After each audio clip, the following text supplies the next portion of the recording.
these are the examples. This is okay to step away from being at the prime of her career, her athletic career, and to say, what's more important, Mm-hmm. me, my mind and my health, or maybe I get another title, and maybe I get this trophy, and maybe a this, and maybe a that. But at the end of the day, she still got to live with her. All this is going to go away.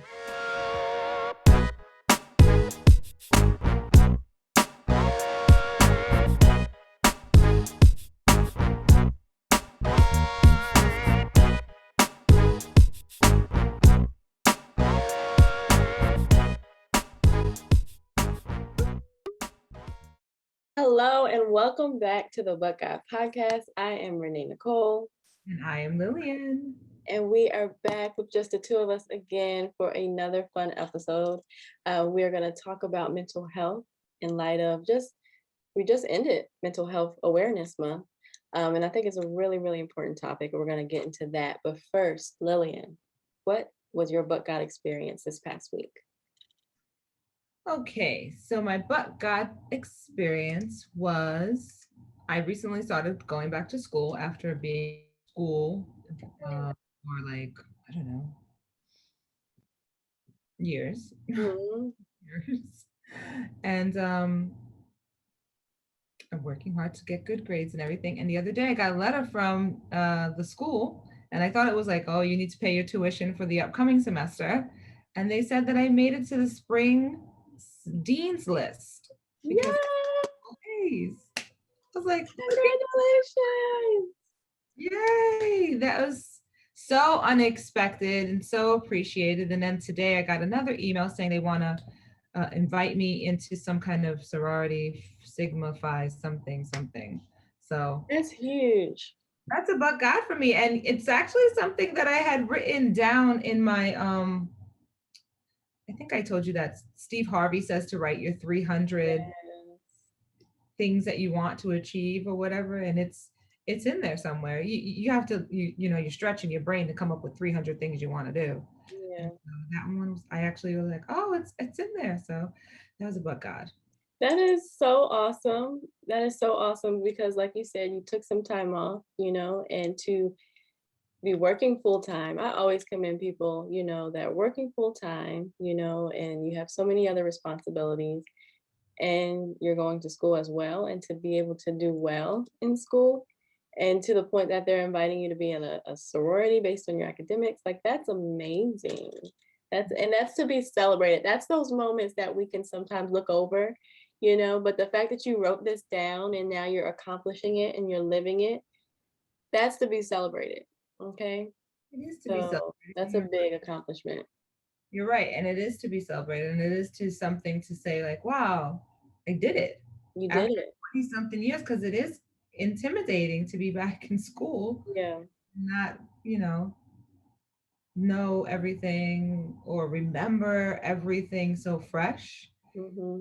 And then, like you said, to be working full time. So I Hmm. give myself a little bit more credit. But yeah, I was so surprised. I was very surprised. I mean, I knew I got good grades, but I didn't know that I got that good grades. That's so awesome. I'm so proud of you. That's so great. So what was your but God? Well, as you know, Lillian, I started a show a year ago on Instagram Live in the heart of the pandemic. God gave me this idea called Name a Better Duo, where I would just like get on there with a friend or someone I know and talk about different topics from faith to at the time it was mostly like faith and like dealing with healing and all the different things that we go through with life, and I really just wanted to show people that it can be fun to serve God, that it doesn't have to be this religious strict thing that's always condemning them, or you're always scared that you're going to get in trouble for sinning. Like I wanted to show people that it is fun to serve God, Yeah. that there can be laughter and humor and joy in serving God, but that Christians are just everyday people going through real life scenarios and we can work through them. And so when he gave me the idea, as per usual, I go into planning mode and thinking I need to do this, I need to do that. And, I won't be ready until I do this, until I do that. And God said, just put it out there, you know? And that was the first thing in a while that I heard God so clearly just say, put it out there, without a whole lot of, without having all the different technical things that I may have wanted and whatever, just put it on Instagram Live. And here we are a year later. I'm hitting a year this week. And it's been successful. Now we have, a website, and I have merchandise. And I was just looking at the beginning of it. I was going back and like pulling clips. And you can just tell like the space I was in was not necessarily the best space when it started. Like could just see in my face where I just wasn't in the happiest space. I just lost my uncle. In the beginning, he was in the hospital, and then I lost him within like the second episode. And I just like, man, I don't even really feel like I look like myself, just knowing, I guess, where I was in that time. And then to kind of see the growth over the year as I was able to just like heal, and hear other people's stories and show how they have healed. Mhm. Um, yeah, it's been a blessing to me probably as much as it's been to anybody else. So grateful for that. That's a buck God moment because I almost didn't do it. I almost put it off, but God. So good, so good. Yes, I am so proud of you, and I love watching all of your interviewees and just the information that you share, because you bring people on from all over with different kinds of information, from finances to health and wellness and different lifestyles you hear. And I think it's so, I know for me, it's been enriching. And so, Thank congratulations. you. And Lillian has been a guest on the show twice, and each time, just man, let me tell you, this woman right here, this woman of God knows her word, and that's one of the things that I really admire about you is just your ability to like pull out them scriptures where they need to be applied, and you really just have that a knack for that, and so that really has blessed me in a major way over the years. Oh, So. thank you. Thank you. Thank you. Thank you. But I wanted to talk about mental health today because by mm, the time this airs, it'll probably have been about 2 weeks ago. But tennis player Naomi Osaka has been in the news of late because she withdrew from the French Open. And she basically had told them that she wasn't going to do press conferences because uh, she's dealt with depression. She since she first started in 2018, I believe it was, or first did the French Open, she dealt with depression because a lot of the time, these are athletes. They train, they put in a lot of work, mhm. but then they are forced to stay after their match, or even before sometimes, and talk to journalists who will just say anything, and a lot of the time people forget about the mental that goes into the physical. There's a mental aspect that goes into playing sports. That's the biggest part, one of the biggest components of playing sports.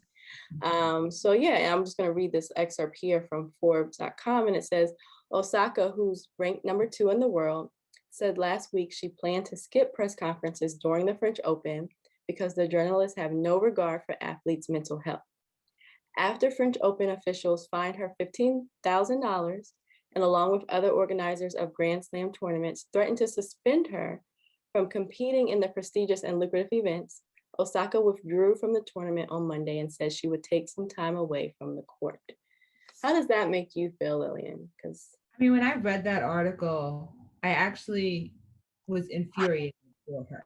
yeah, First of all, I said props to her, because someone coming from someone like me that suffers with my own mental health issues, I give it to her yeah, that she actually was like putting up a boundary. And so my frustration came from like, why is it that she's being penalized for erecting a healthy boundary? She said, first, you know what? I'll play, but I don't want to talk to the journalists. And I don't blame her, because these journalists, they ask stupid flipping questions. yeah. After you just lost, how do you feel? How do you think I feel right now? I just lost. Like, and they have to be nice. And, Mhm. like people, they are human They're beings, human beings. just like you. And I get it that the reporter has a job to do, but and I think you and I talked about it, and I said, let me hold it back before we get into the interview. When when or where has this come from that reporters have lost the fact that the people they interview are humans? They want to be treated as humans, right? They don't want people Yeah. attacking them, right? But they go and attack people in their line of questionings or in their um, assumptions, in the way that they go after them for, their behaviors or what they write about them and how they play. And so she said, you know what, I'm just not going to do the interview. So they fine her $15,000. And then she says, you know what? I'm not going to do this. Like, it's not worth it. Like you said, mentally, there is a it's a huge component that goes into these Yeah. athletes. Like, I look at athletes and I'm like, man, to know that you Hmm. pushed your body beyond its capabilities, because now it's all mental. When they start doing these crazy, strenuous things, it's like it's like the mind is fully in control. And so when they come out of it, it's like she fell into depression because the conditioning is like we push them too far and then we don't give them enough to say it's okay to feel human. Yeah. Yeah. I think we think that all celebrities the entry, give us the right to know everything about their lives, to be, I feel like that's one of the things that has shifted with the social media society, and the sports interviews have been going on way before, even before Yeah. social media society, but we just act like we deserve it for whatever reason because they're getting paid so much. But at the same time, like the amount of work and effort that they put into, like they beat their bodies to Mhm. be able to perform at such a high level. I know for myself, like I've only played up to high school sports, but I know like I had to get in a mental space. And I used to, even when I was a dance leader, like I would have to get in a mental space before I could go on stage. Mhm. I didn't want to be around people. Like I would have to be alone with my music, Mhm. before I could perform. When you're Mhm. on this level of a stage, of a platform, I can only imagine how that heightens. So to be able to be expected to Mhm. snap Exactly. from like, from articulating how I feel and then going into, now I'm in that's a whole nother beast. Like those two things don't necessarily connect. And Mhm. for you to tell someone, and for this, even she was even willing, she knew, because it is mandatory that they speak to the press, Press, yeah. or else they'll get fined. So she knew that. She went into that knowing, you know what, I made a lot of money. I can afford the 15,000. I'll take this But then one. they started threatening to suspend her, and she's like, hold up, like this is out of hand. I'm not putting myself in this position. Fortunately, I'm in a position where I can say I withdraw, and I bet they didn't see that coming. I'm sure they didn't see that coming, but like you said, kudos to her for taking a stand for her mental health, because you see so many athletes spiral. And I'm sure that that's a big part of it. When all eyes are on you and everything you do is being scrutinized, from the way that you even respond. Like they'll be scrutinized for not responding the right way, for not saying the right words. But I just put my all on the court. I'm tired. Yeah, It's like just give me a it's break. just sad. It's really sad to see. And I do feel like, like I feel like the whole celebrity thing, I don't understand. I'm not that fanatic person. Me neither. People are people to me.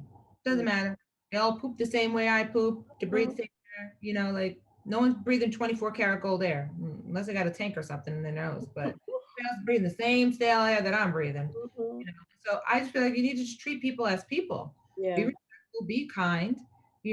But I just don't understand how in this country did we go from back in old Hollywood days when it was an art to become Yes. celebrity, right? It was like people worked hard, Sidney Poitier, and you have all of these, well-to-do actors that came up and worked really hard to do this craft.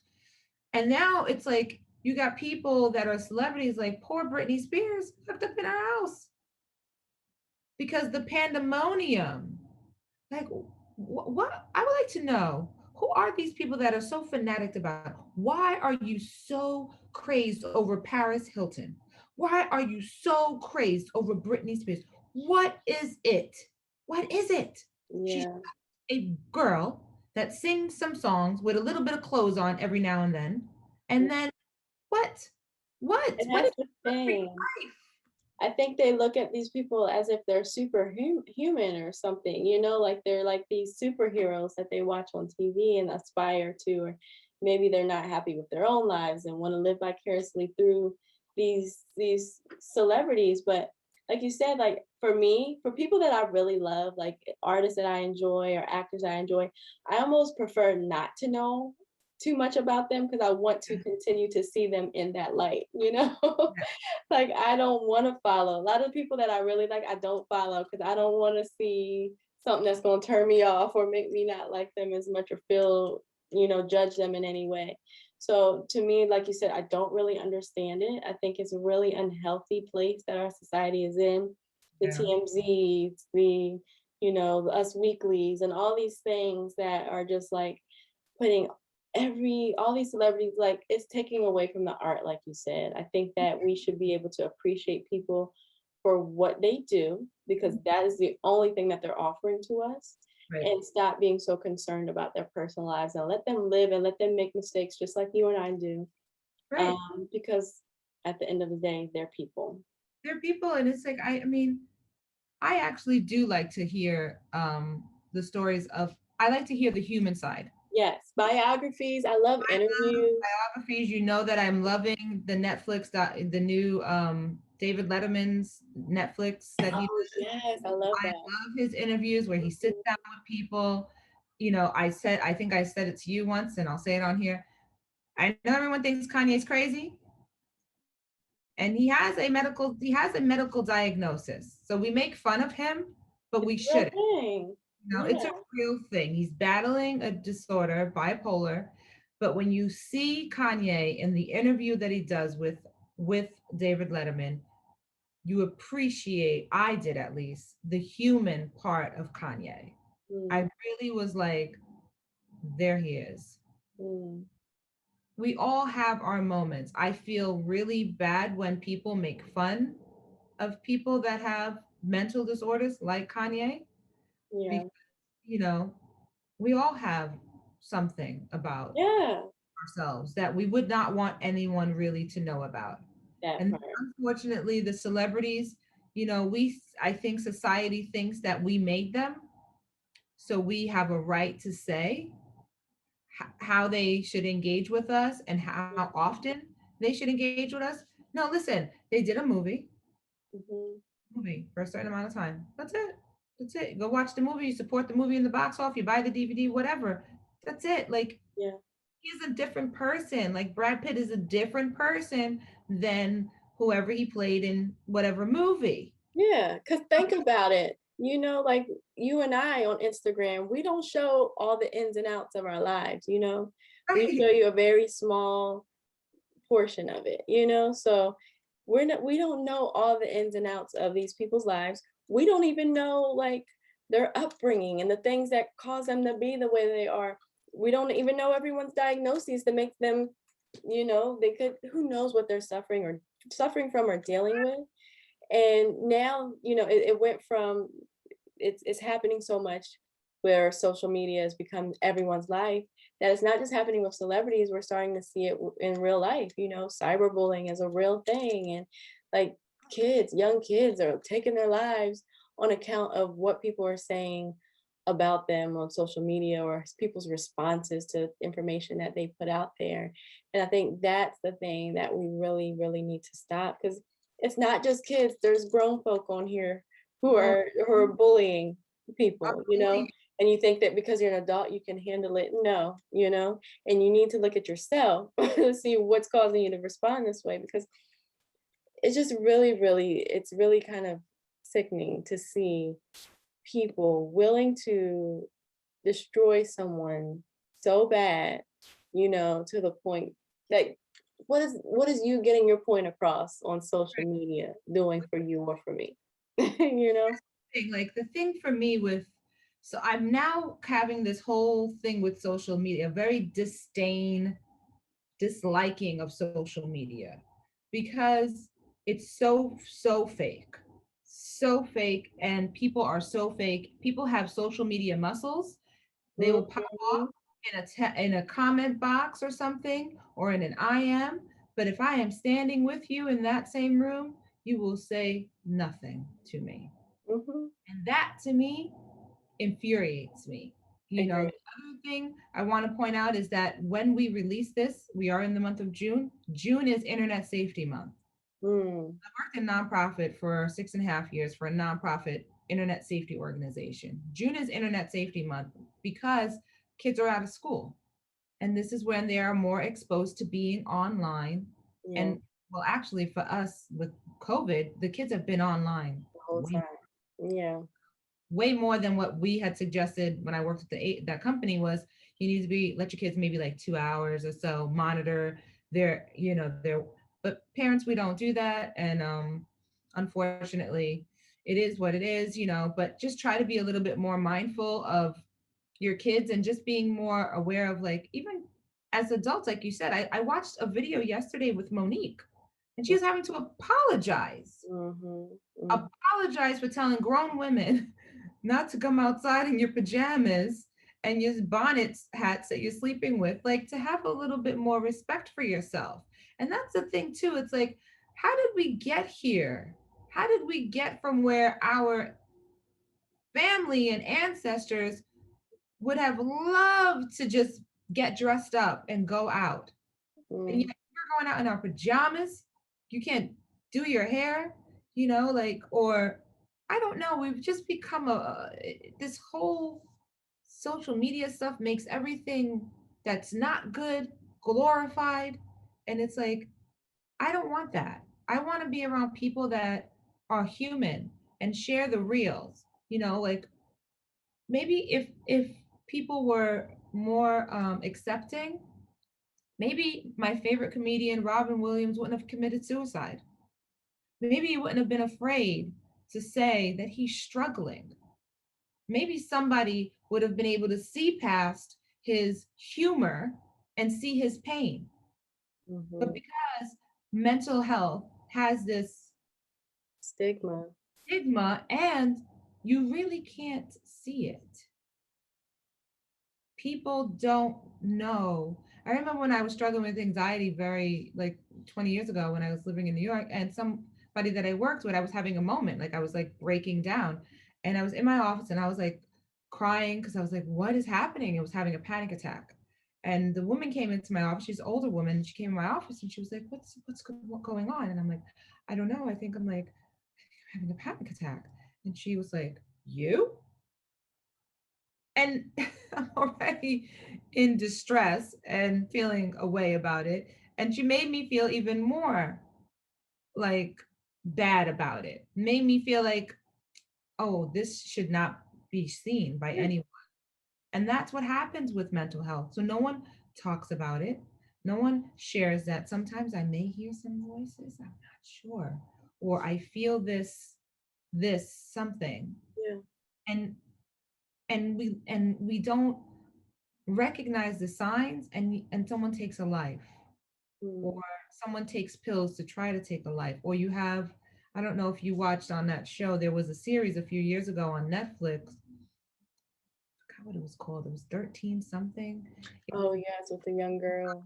I a young didn't see it. girl who took her Mhm. life, and she had made cassette tapes, and each cassette tape was incriminating someone. And she was just basically using the cassette tape as her diary to say, like, how hard it was for her to Yeah. be a young girl in school where I can't imagine going to school, Oh my gosh, I couldn't imagine. kids with social media. It was when I was growing up, I had an issue with somebody who was in my own neighborhood. Mhm. Worry about staying in my neighborhood. So if I had I would go to a different neighborhood, Mhm. for a day or whatever. This is constant. And so the girl took her life. There's another show on Netflix that I just got finished watching. It's called Ginny in Georgia, I think it's called. And the young girl, Um, they don't get into it too much. I wish they would have. Whenever she's not feeling good about herself, she burns herself with a lighter in between her thighs. Another girl has issues with the way she looks, so she's duct taping her thighs so that her thighs look small and she has a Mm, thigh gap in her jeans. wow. A lot of things that our young people are dealing with. Absolutely. We are not doing a good job in letting them know that we're there to support them, and the truth that you don't need to look like Kim Kardashian. Yeah. Why do you need to get implants? Why do you need to get your butt injected with whatever, or your lips, these Kim Zolciak and these duck lip looking things? Like, be natural. Stop putting fake eyelashes on. Use your own freaking hair. Like, goodness gracious, the guy that gets with you, he's gonna be like, who the heck is this? Mhm. And it's all covering up something. You can't, the only person you can't outrun is yourself. When I was going through my mental issues, I have to look myself in the mirror every day and say, what is the problem? What Yeah. is going on? Yeah. It's And we hard. all need to check ourselves because I know that a lot of the time when someone says they're dealing with something like anxiety or depression or like panic attacks or anything like that, and like they'll do like your coworker did, and that, what are you going through? Like, to it's not based on your circumstances. It's not always based on your circumstances. A lot of the time it really is something internal that you really have to work out. And Mhm. that is a problem with people not feeling safe enough to share what they're going through, is because of those type of responses. Yeah. Like you're going through this? What are you going through? And that's where we need to start, in checking ourselves and how we're treating people who are going through these things, and how we're laughing about it or not taking it seriously or taking it lightly. And a lot of people are really, really going through dark times. And when it is something that is a chemical imbalance, Yeah. they don't even know why. You don't even know why you're feeling this way, or why you can't even like get up out of bed because you are so miserable. Like it's something that's deeper than just, I'm having a bad day. And we need to be able to we need to provide those safe spaces for people where they can confide in us and tell us, look, this is deeper than, like, I'm having a bad I'm day. having a right. Like, It's much deeper. they need to listen. Like Yeah. listen to hear. One of the things I have with me is my mom is a very strong woman. She's very old school. Hmm. Feels nothing. She's like Teflon. You know what I'm saying? Like, nothing bothers her. At I'm least not that's like what that. she shows. Yeah. That when I ask her, she just was like, Hmm. no, just whatever, Hmm. and she's like, you gotta change your mind, or you gotta make your mind strong. I'm like, my mind is not like yours. Yeah. Like, my mind processes things a little bit differently. And Mhm. sometimes for me, it's I push my mind. I push my body to not take heed to the cues that it's giving me. And Yeah. the next thing you know, something internal comes up in my mind in the middle of the night. I'm up at 2 o'clock in the morning, like, what the freak is happening right now? Hmm. And when I try to confide in my mom, she's like, oh, just don't think about that anymore. Hmm. It's not that easy. But honestly, I do believe it's a big part of that generation, because my grandmother is the same way. Like, I'm good. And it's like, no, you're not. You're showing me the same signs that I see in myself when I'm feeling that way. But I think it's just a nature of having to get through it, because they had kids to relying on them, or they have people. I know your mother helped raise her siblings. So you have so many people dependent on you that you don't think that you can afford And to that's it. feel anything but okay. And You that's it. know? That's And a survival mechanism in our it's a brain. survival mechanism, and it's like you're not surviving, you're just getting by. And I think we are, as a generation now, realizing we don't want to just get by. We want to actually live a fulfilling life. And in order to do so, then we have to do some work to determine, what is this feeling that's waking me up at 2 in the morning. And Right. I do think that having someone it may not be, unfortunately, the person closest to you, because a lot of time it's our mothers or whomever who was raised in that generation that doesn't Yeah. open up. But it might have to be a therapist or a life coach or someone else that we can confide in, that is going to like give you an educated response, that is going to like really help you dig deeper into what is causing you to feel this way, because a lot of the time it's not circumstantial. It's something that's so much deeper that we have to get to the root of. And I just really wish that more of us would do that, and more of us, as we are educating ourselves, provide those safe spaces for our friends and our loved ones around us, because it's so hard. It's embarrassing sometimes for people to come out and say, this is what I'm dealing with, because they think that they're going to be judged, Yeah. and it's not. We want to save Wanna lives, save lives. Wanna That's save the lives. reason for this conversation, is like to save lives. And even if you're not, people that aren't thinking of committing suicide, save lives in that you're able to live a fulfilling, healthy life. Because if you're living with this depression, you're living with this anxiety, it's not a fulfilling, it's not a healthy life. So I just really want more of us to live that way. Because I know I deal with it. There's days where I'm just like, I just feel a heaviness, I feel a weight, and I'm like, nothing is wrong. Like, why do I feel this way? And I think that it's important to just be able to like do exercises, like when I was the last therapist I was seeing had me do breathing exercises. Mhm. And that helped tremendously for me, because I would get worked up and wouldn't understand why. Like, why am I angry right now? What's going on that I feel anger? And I would breathe and just kind of just take in my surroundings and just kind of like just mentally escape from whatever it is that's causing me to feel this anger. And just those little mechanisms can really, really shift the outcome of whatever anger you're feeling, whatever anxiety you're feeling. So that and meditation, just silencing the room sometimes, for me has been a big help. Brain. That's funny because in my journal here before we started, you had asked for a but God moment, and I must have been having a moment. Mhm, And I had written that I needed to silence the chatter in my brain. mhm, I mhm, said I caught myself being abusive to myself, mm, my inner chatter, because my body was feeling off. And that's something that for me, and with my mental health, with everything that I've been going through, is sensation wise, I'm very like sensitive to. And so, like, that inner chatter in my head, and sometimes, like you said, like we don't share the things that go on in our brains too much because of the perception that will be taken from it. If I say my inner chatter, like me now, I don't care. I don't care. Because I know that for me, it's healthy for me to get it out of me.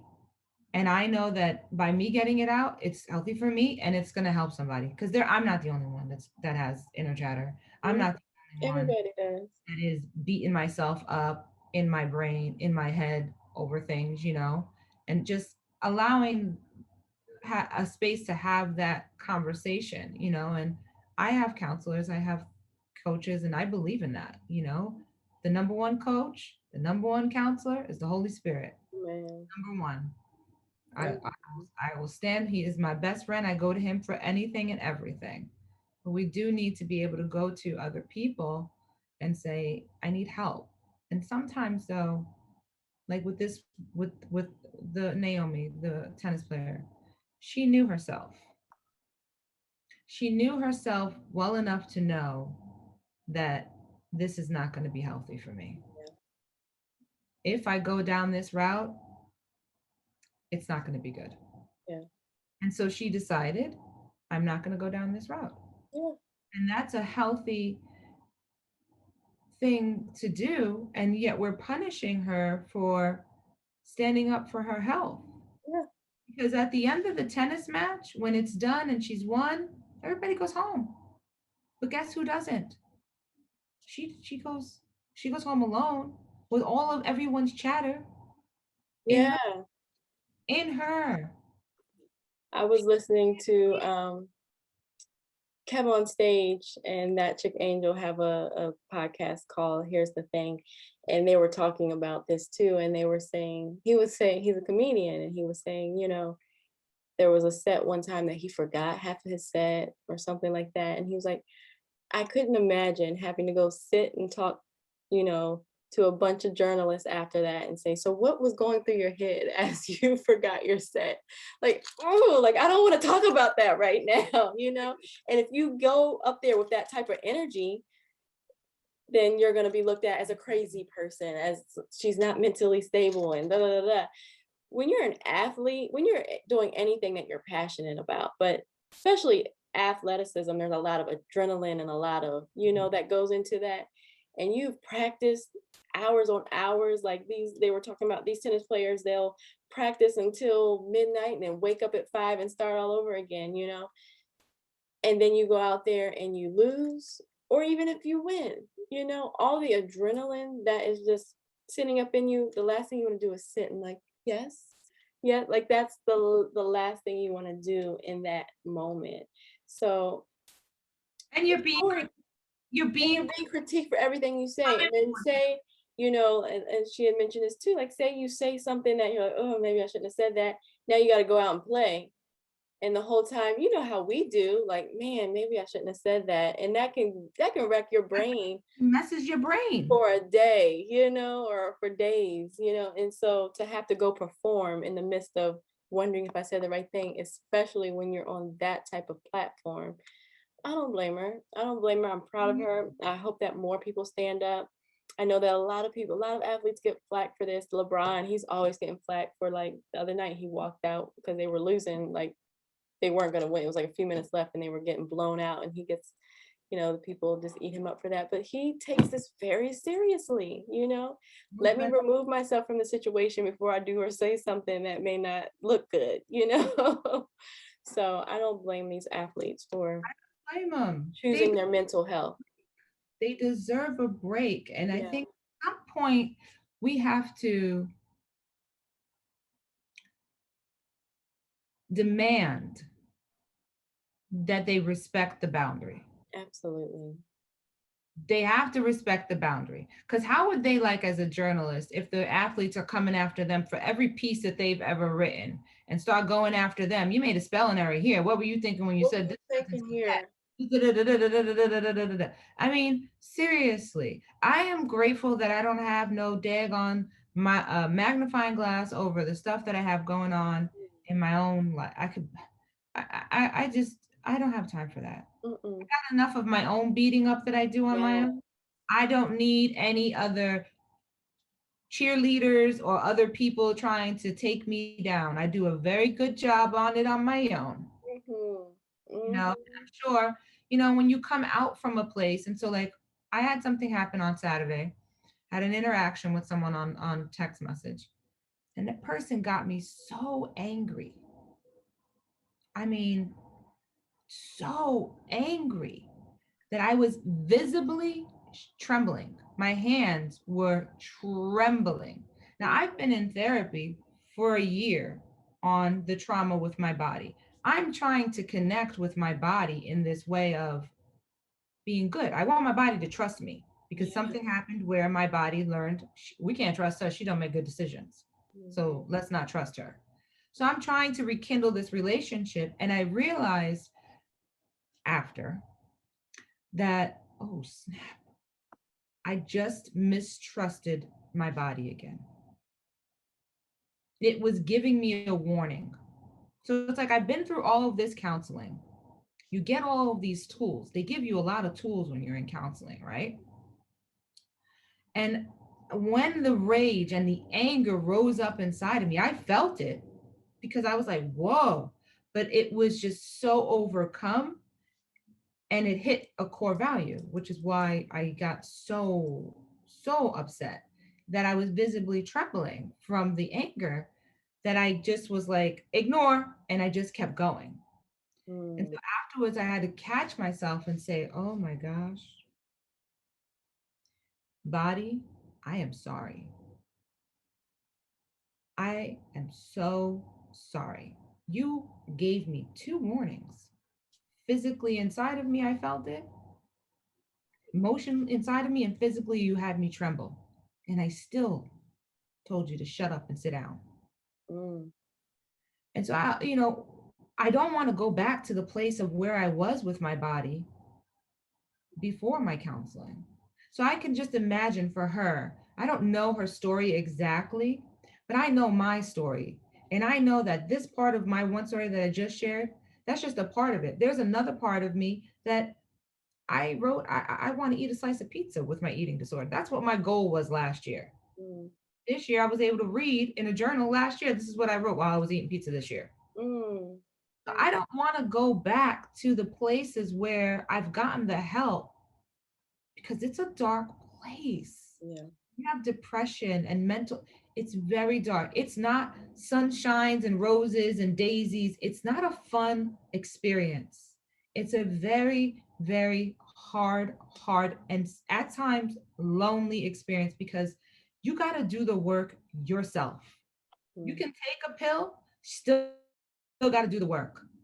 You can, do the exercises. It's work. You got to show up every day for yourself. Nobody can do it for you. And I know that for me, what I went through on Saturday, I could just imagine that woman when if for her to say, I'll take the 15,000 L, find me.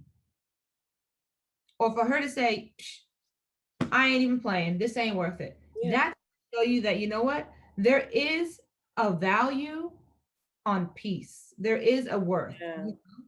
It's like the MasterCard, like it's priceless. It's priceless. And Mm. when you've been through some dark times, you don't ever want to go back. And however much it's going to cost you, you'll pay that to get out of it.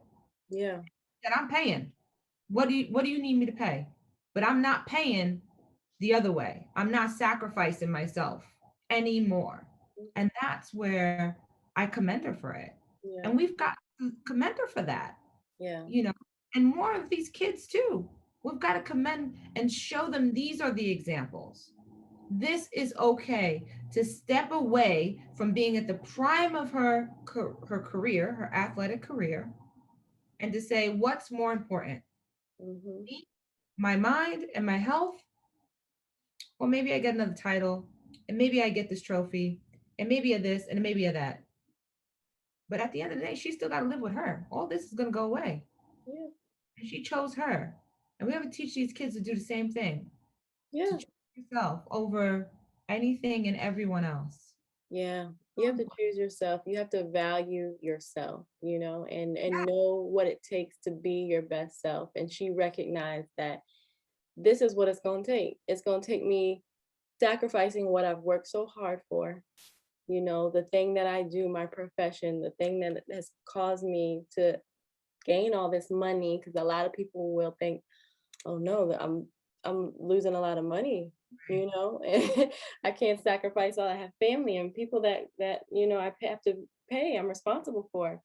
Right. Um, but to value yourself enough to like, look, I'm good. I prefer to be in a space where I can sleep at night, and where I can be healthy. I think that is key. And I think that if we can all get to that space where we just like, I value myself more than whatever it is I'm sacrificing.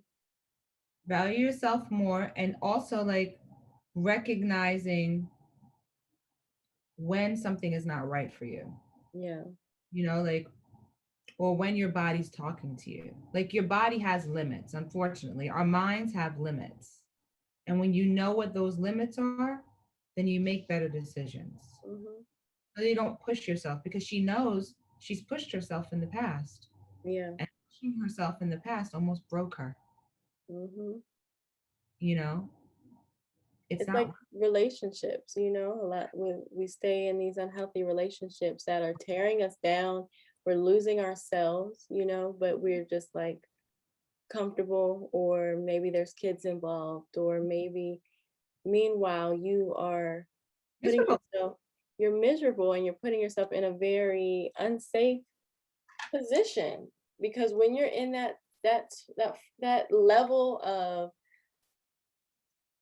just devastation, it really is, it's not safe for you or the people around you, your kids, your family, your loved ones. You have to protect yourself because it affects a lot more than just you. But even if it didn't, you are enough. You are important enough Well worth it. that if it impacts you, then you should really, really, you should really consider the environment you're putting yourself in. Yeah, that's true. That's true. Like her being a hero. That's true. That's to be celebrated. That's not to knock her down.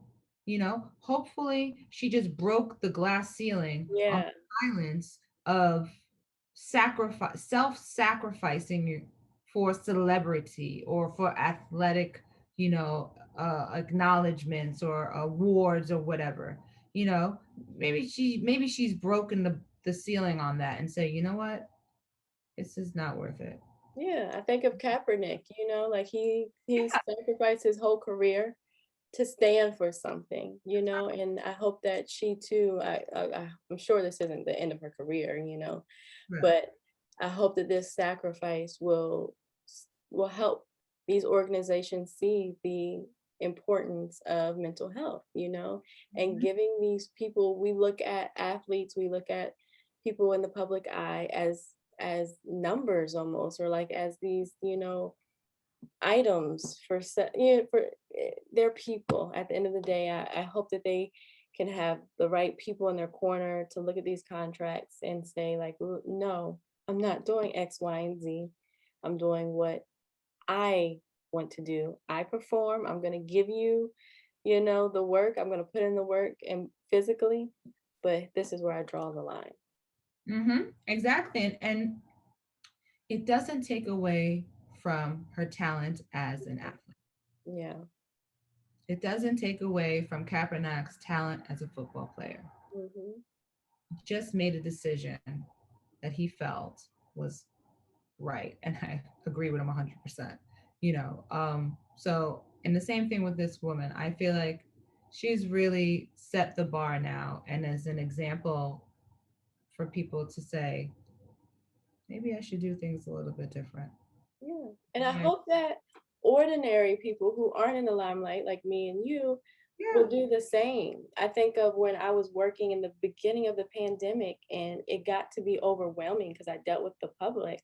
Yeah. And finally, I got to a point where I was just like so uncomfortable. I felt so unprotected by my company that I said something to my manager, and she was like, "Oh, you're right," and she gave me the week off or the day off or something like that. But it's like we have to. I say this a lot on here, but we do have to be our biggest advocates because no one else is going to advocate for us.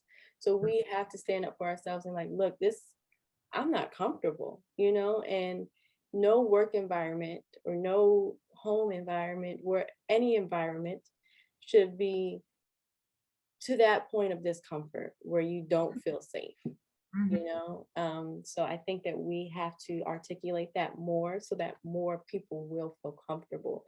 And that's just going to be Conversation. another thing that we have to actually work through, and more people have to stand up and do it. But I hope that it really is starting to be more vocal. More people are more vocal about that. And I hope that, like you said, like, it really does have to come on to these companies. That's one of the things that I was hoping would come out of COVID, Yeah. would be that these companies would stop looking at, and Simon Sinek, I think his name is, he's an personal development author. He writes the book on, I can't remember right now, Your Why, Know Your Why. Hmm. And he basically talks about like, people are people, but big companies look at them as the P&L, the profit and loss statement. Robots. No, Yes. they look at them as the numbers and they don't look at them as the people. And so Hmm. when they're making cuts, and the pandemic was hitting and a lot of companies were making cuts, they were making cuts based on how much money we can save, not even thinking about the people's lives that was going to be impacted by it, or on the other end, you have the minimum wage workers who are now stepping up and becoming frontline workers and normally are treated like crap, but now they're being celebrated. But company, you want to celebrate them, pay them well. Pay them. Pay That them more than what I'm $15 only here for a paycheck. are, like, and it's like people, when you treat people well, they do well by you. Yeah, Good, absolutely. right? But if you treat someone crappy, they're gonna give you give what you get.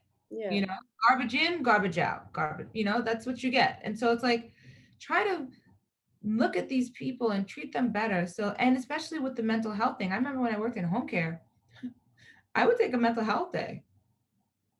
It was such a toxic environment. Mm. The guy that I worked for, that I would call out every so often and be like, he's like, you don't sound sick. I'm like, yeah, you're right. I'm not sick. I'm taking a mental health day because it was that toxic environment.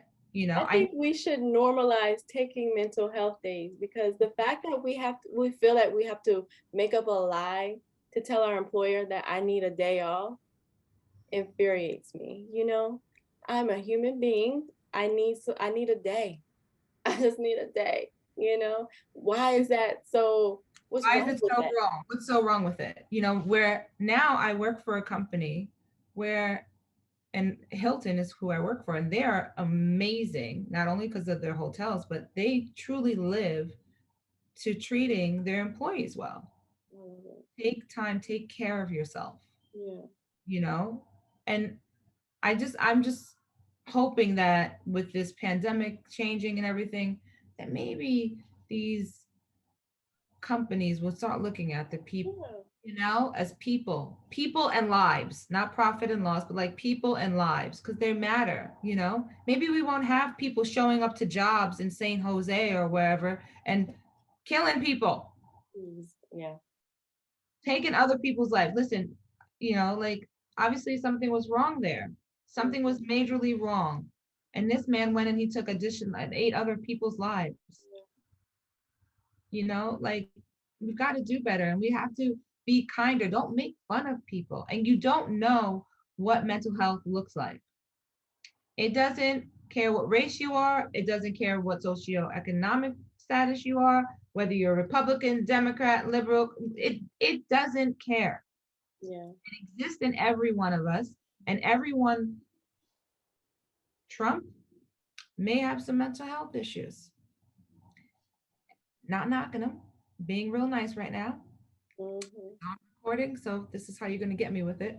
But he may have some mental health issues. And just because he is a billionaire doesn't mean he can't have mental health issues. That's why I think some people think that because they have money, then they can't, That solves all their that issues. solves all their We issues. can say what we want to about them. We can, and it's like that doesn't prevent them from real life. It doesn't prevent them from things internally that they don't even understand why they're there. Like it's a real thing, and I agree. Like we do really have to be mindful of what we do and say about everyone. You Everyone, know? body chemicals don't know. Like, oh, he has $1 million in the bank, so let's just behave today inside of his body. Doesn't know. Oh, she only has $5 in her bank account. Let's go crazy. Doesn't know. The Yeah. other thing I want to say is, as women, we come to a time in our lives when the menopause starts kicking in. And this can drive women crazy. Mm. Back in the day, they were locking women up because they thought they were crazy. They were categorizing them as crazy, putting them in the cuckoo house. It was like a common thing because of our hormones and things. And that's why we on this show, we do a very good job. I hope people hear that we are trying to inform you about the things that Renee and I have gone through, our guests that have gone through, especially with our women issues, to just be an advocate. And Renee said it before, you got to be an advocate for yourself, especially women. When you're going through the change, you get anxiety, you get hot flashes that give you anxiety, you get panic attacks, you get depressed, we gain weight. There's a lot of things that happen. Your mind gets a little foggy, a lot of things that happen within our bodies that can make us feel like we're crazy. I know I joke about it sometimes, but sometimes I'm really not joking about it. Yeah. Sometimes I'm like inside crying, like, please somebody help me. Hmm. Don't you see? I'm like losing my mind right now. But, you know, we got to do better at like listening to people and picking up on cues. And so we just need to try to, if we see it in someone, really offer an ear of sympathy and not judging. If you can't if you can't be sympathetic, then be empathetic. You know, please try to be empathetic. And if you can, usher someone in the right direction to getting the help. If you don't know how to be that help for them, Yeah. then offer them a counselor or a friend, a Yeah. book, a podcast, Hmm. a YouTube video, something. Nowadays, the good thing is that no one is without reaching and finding resources. Mm. That's the thing I think with the way and where we are in our culture. Yes. So much. Sometimes it's probably a little too much. It can be overwhelming, but take the time, research, Yeah. talk to other people, ask around. I have friends that have come to me like, "Do you have a therapist? Who can I go to?" And I think that's a good thing, that people are feeling more comfortable to go to each other and ask those type of questions. Take the time, because I've been wanting to find a new therapist for the last month or so, and I just haven't taken the time. And I'm like, this conversation is leading me to go do that tomorrow. The therapist for you. She don't want to listen, folks. Told her I got a good one. Yes, I mean, I had a therapist, and she's the one that helped me with the breathing exercises, and Yeah. that was great. But I feel like it's time for me to go deeper, and I don't think that therapist was the one for that. So I need to do some more research into finding the one who is. And therapy can be like dating. It can be, tiresome, because you can, go on a few dates with this person and they seem cool, and then you're like, we ain't getting nowhere. I don't feel any sparks here. And so that's what I went through with my last therapist. So now I'm back in the market. I'm back on the market Back on the market. for a She's therapist, and I'm gonna do the work tomorrow. I'm gonna take the time and actually like look at reviews and like see who might be the right fit for me, because it's time. It's time to get to where the healing resides. I think I will say for you in regards to therapy, because I've had a lot of therapy. And it is very important that you see the right therapist, right? It's like you don't go to the knee doctor for a toothache. It's not going to help you with that. That's how therapy has to be. You have to know what is it that you want. And there are different kinds of therapies, and you have to know what's going to work for you. You Mm. want somebody that's going to just listen to you and not push you? Or do you want somebody that's going to give you some homework Mhm. where you got to do some work? For me personally, the best therapy is the one where I got to do the homework. Yeah. That's the best, like the cognitive behavioral therapy. That's the therapy that I have been through in the last year. That's the one where they're going to give me the skills. They're going to they break down the things in my brain, the things that I do, and the behavior patterns that I've come up with for dealing with certain things.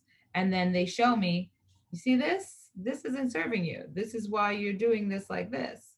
We're going to do this like this now. And they show me how to do them and Yeah. think differently. Um, but I definitely encourage, please find therapists. I mean, nowadays Yeah. you can get 'Cause one I on. think, people like me who don't really talk a whole lot, like I don't just call somebody up and tell them about what I'm going through. Like that's just not my thing. I don't enjoy it. It's very weird for me to talk about myself. So I think that the idea of having a therapist where I'm going to actually like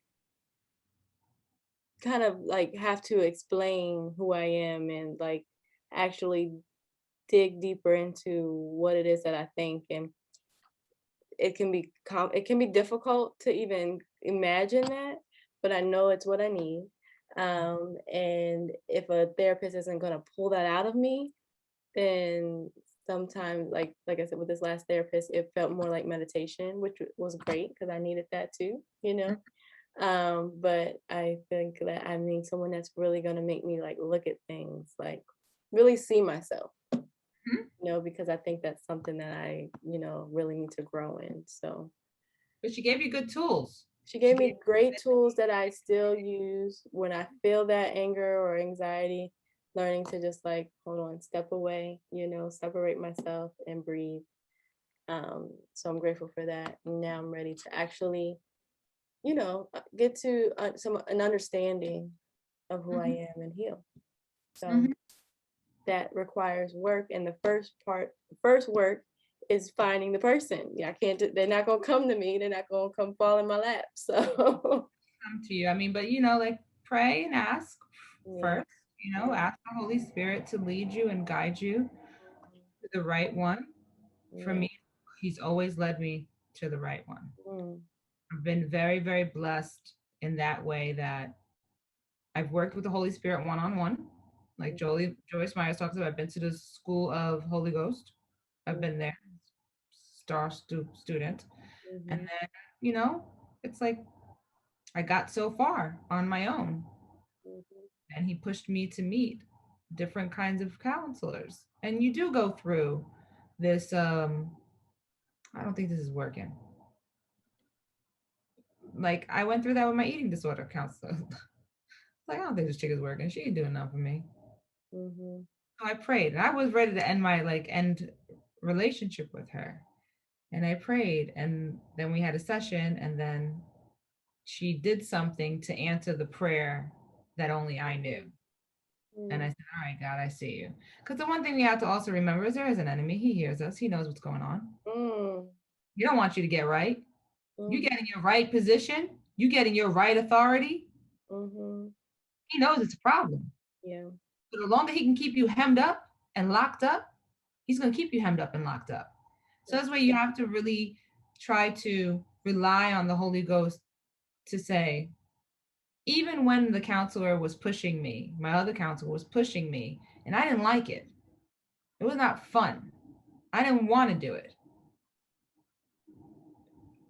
I knew that I didn't want to go back.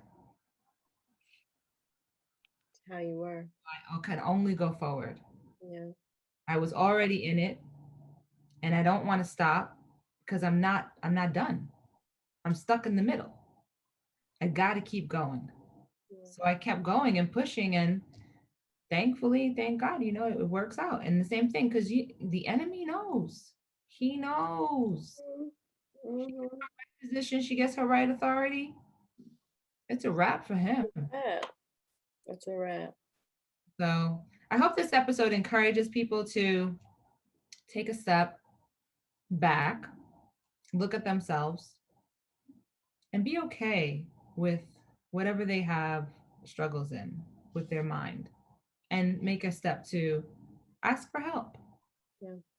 It's not about Ask for help. And that leads to our gratitude segment. And for me, I'm grateful just for this conversation leading me to ask for help again. I think that it's something that I've put off and just forgotten about. And I think that it's something that we all should do. I've been listening to a lot of people discuss and just, there's a show that I watch and they say they have a family therapist, they have separate individual therapists, and they have marriage therapists. And I'm like, wow, you're really, because every relationship is different and every relationship has different components. So I think it is important that we have someone kind of like just kind of unbiased that we can release to and hear from and get a different perspective. So I'm grateful for that education to do the work and find someone who can help me see myself. amen. Amen. I think was it Devon Franklin that was talking about that in that podcast? Did you listen to that? 'Cause I I listened did to listen to a someone, few. Go and ahead. they were talking about having a counselor Mhm. for every relationship. Mhm. And they even said, like, when they first start dating someone, they believe it's important to have a counselor. Gosh, I don't remember who it was. I want to say it was him. But yeah, it makes sense though. how Like this person, they go to counseling with that person. you need help. They said it's very important that you need help. And now it's going to drive me crazy. I'm trying to remember. This is the problem, people. I listen to so many things. I know, same.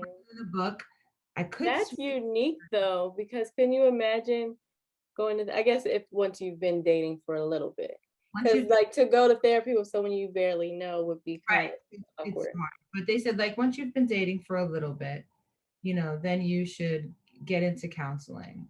And it really helps you to learn about each other. Hmm. And also they said saves you some time because Exactly. maybe he ain't the one. Hmm. Most people get into premarital counseling Hmm. after they've already been Made a dating commitment. a long Yeah. time, made this commitment, but they've already been dating for so long, and now they're in premarital counseling. Some premarital counselors, that I know have said this Yeah. one. I was watching Jumping the Broom, Oh, older movie that Bishop T.D. Jakes produced, and he was pretty much telling them like, look, he didn't necessarily say that, but he's like, there's gonna be some things that happen mhm. that you might not be ready for just because you think you're soulmates. And there was all this unleashed drama because he hadn't told her, about his mom and how she can be and wouldn't even introduce them. It's like this is their wedding weekend that you're finding all this information out that is very important. This is his mama, like this is like the closest person to him. So it's like, yeah, we need to be talking to someone so this stuff can come out before our wedding day. Yeah, and you like you know? said, there's no, and like, so what happened was I had someone that they were already together for a while, and they said that this wasn't going to work, and they, sometimes they didn't want to break up. They didn't want to break up, but eventually they did wind up breaking up. It was the best thing that ever happened to them. Mm, They weren't meant to be together, yeah. and so I don't know. They also talked about you don't want to fall in love because falling in love is painful, which makes sense. Oh yes, I now remember. Thank you, Holy Spirit, for Mhm. making my brain wake up so I can tell you who it was. I'm gonna tell you, people. I'm not gonna leave you hanging because I now remember who it was. It was on Lewis Howe's podcast, and it is this woman, How to Understand Your Trauma and Relationships with Dr. Shifali. It's on the Lewis Howe's the School of Greatness podcast. Okay. One of the podcasts is that I love Lewis. He does a great job with interviewing all kinds of people. And what made me want to listen to it was trauma, right? I'm going through my own thing with the trauma learning. And so she talks about the relationship part, and she talks about you should be in counseling almost from the onset of being in the relationship. So if you get a chance, check her Yeah, out. I'm definitely going to. So what am I grateful for? I'm grateful for the fact that I get to have, I've been in counseling and I've learned so much about myself, and that just this weekend that I learned like whatever happened is not a bad thing because I was trying to make myself feel bad about it, but it's a learning lesson for me that I learned to recognize a sign to trust myself, that I did something that was mistrusting, but I course corrected it by then apologizing to myself. So just I'm grateful for the lessons that I'm learning through my counseling, the tools, and how I'm learning to apply them. Mm, So that's what it's about. yeah, What it's about, learning and applying, application. learning and applying. And that's the thing. It's like it doesn't look like what you think it's going to look like, but you have to still learn how to practice Yeah. and apply them. They Yeah. do come in handy. Yeah. This was good. This was a good conversation. And I think that it needs to be had a lot more and that we need to really take the steps to not only being mentally healthy, but doing what we need to do to make sure the ones around us are as well. You Yeah. know? How many, do you know that this woman, what she just did for her family? What legacy she just broke? Like what generational curses she just broke? Like it's major, Yeah. major. And when we Absolutely. start taking ownership and we start stepping into our true self and Hmm. our position of I'm not going to let anyone take from me anymore. I'm going to be in control of protecting me and my space and my mind, my whole body. When we do that, we are we are breaking all of the generations behind us that didn't do that. Yeah. And we are locking and putting a foundation for the generations to come after us. Mm-hmm. We will teach our children, and they will teach their children, and keep going how to be stronger in a healthy way in mind, body, and spirit and soul. Yeah. So I hope that this blesses so many people. Same, same. I hope so too. We are grateful for you guys for listening and rocking with us as always. We will be here same time, same place next week. Until then, I'm Renee Nicole. And I'm Lillian. Thank you for listening to the Buckeye Podcast. Ciao.